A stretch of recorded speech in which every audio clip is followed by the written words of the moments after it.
warahmatullahi wabarakatuh. Oke guys, kembali lagi bersama saya di channel Yogi Edutainment. Ya, pada kesempatan kali ini saya akan coba share tentang materi kelas 12 IPS kompetensi dasar 3.3. Oke, 3.3. Dengan judul materi pemanfaatan peta, pengiriman jauh dan sistem informasi geografis. Nah, pada kesempatan kali ini sub materi yang akan kita share atau kita bahas bersama-sama yaitu tentang unsur-unsur interpretasi citra. Oke. Sebelum kita lanjut mengenai apa itu unsur-unsur interpretasi citra, kita harus tahu dulu apa itu citra.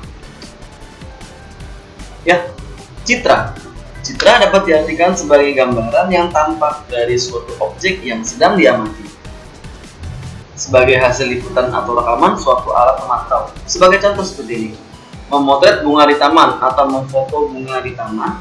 Nah, foto bunga yang berhasil kita potret itu atau yang berhasil kita rekam itu adalah citra bunga tersebut. Jadi citra adalah hasil dari perekaman atau hasil dari foto.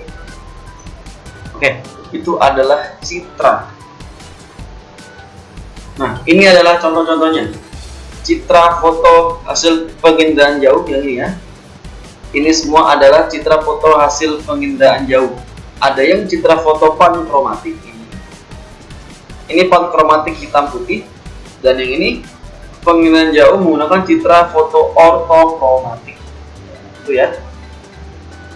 Oke, sudah dipahami ya? Oke.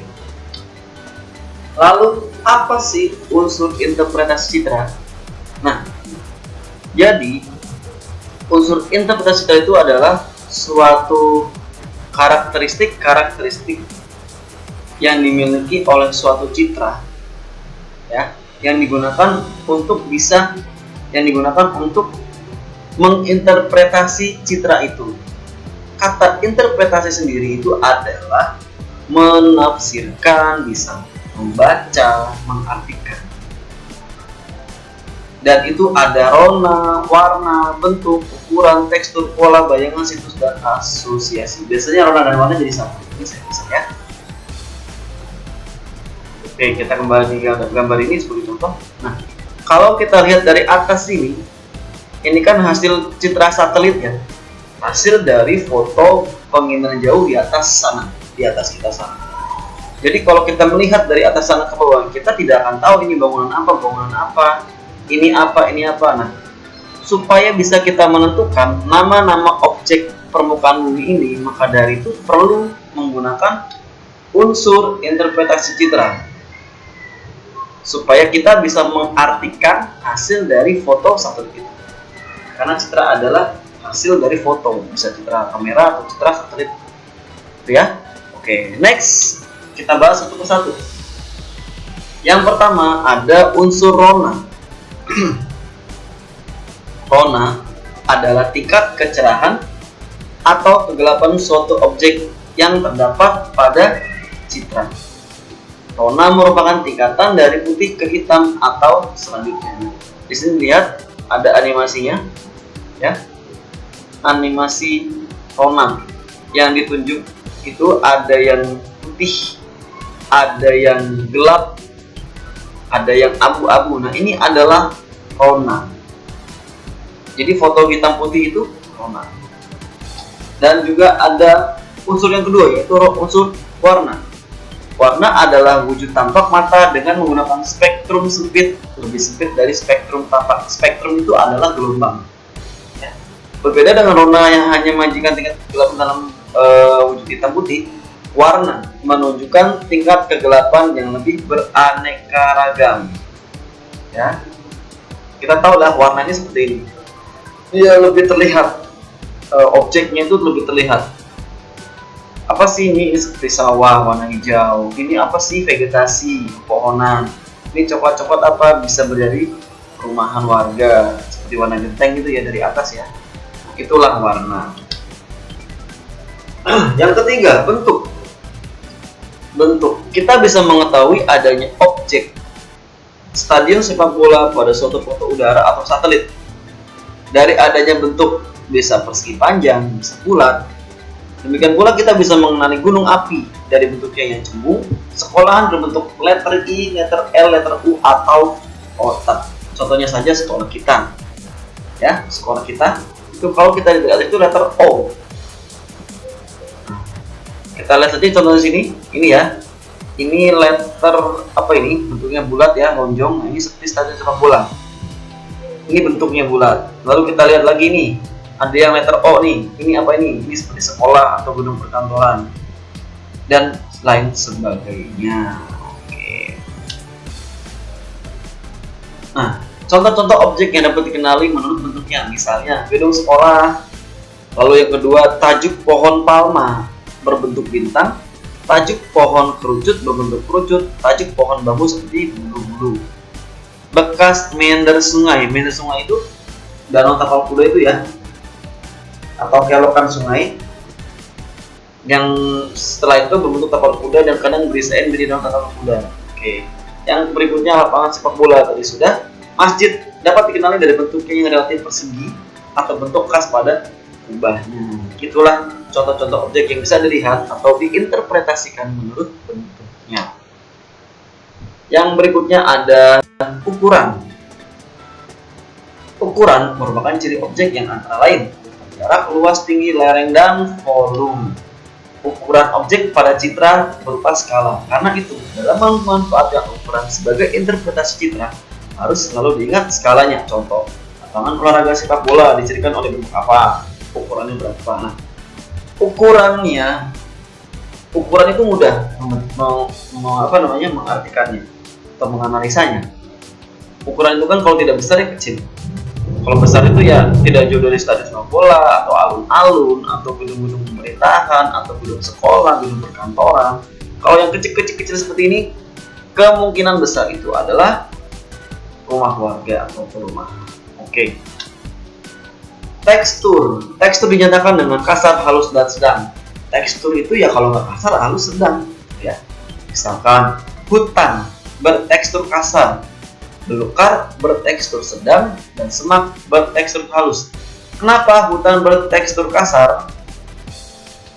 Ya, karena pepohonannya itu ada yang tinggi, ada yang kecil, ada yang besar, ada yang pendek. Jadi kelihatan geradakan dari atas itu tidak rata. Jadi kelihatan kasar. Seperti ini ya, kasar di besar. Kasar nih ya. Semak belukar bertekstur sedang, berarti tingkat kehalusan itu sedang, dan semak bertekstur halus. Sawah teksturnya halus. Rumput, padang rumput teksturnya halus. Karena dia halus rapat. Ini tidak ada rapat. Seperti ini ya. Ini kasar, ini halus, ini sedang. Ini kasar ya, ini kasar, ini sedang. Ini halus, ini halus, ini halus nih ya, sawah. Oke. Beberapa contoh pengenalan objek berdasarkan teksturnya.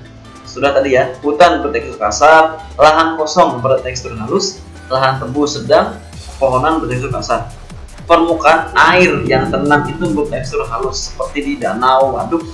Nah, air yang ada di sungai-sungai itu biasanya kasar karena dia selalu bergerak atau sedang. Sip. Unsur selanjutnya adalah pola.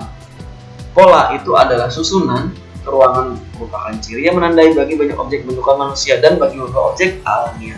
Contohnya, pola aliran sungai.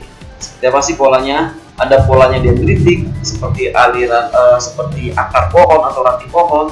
Ada yang polanya radial sentrifugal, jadi dia menyebar atau menurun dari puncak gunung menuju ke lembah atau permukaan yang lebih rendah, itu pola aliran radial. Ada pola aliran telis. Ada lagi pemukiman transmigrasi dengan pola yang teratur. Perumahan, ya ini perumahan ya, teratur dia. Lalu ada lagi pola tanam kelapa sawit, pola tanaman kebun teh, kebun kelapa, kebun kopi, kebun korek, dan lain-lainnya. Jadi itu adalah pola. Kalau pola itu adalah susunan.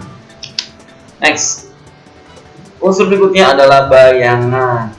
Bayangan ini bersifat menyembunyikan sesuatu atau objek yang berada di daerah gelap. Jadi, karena ada bayangan ini, ini kita bisa mengenali suatu objek yang memang terlihat sukar untuk dilihat.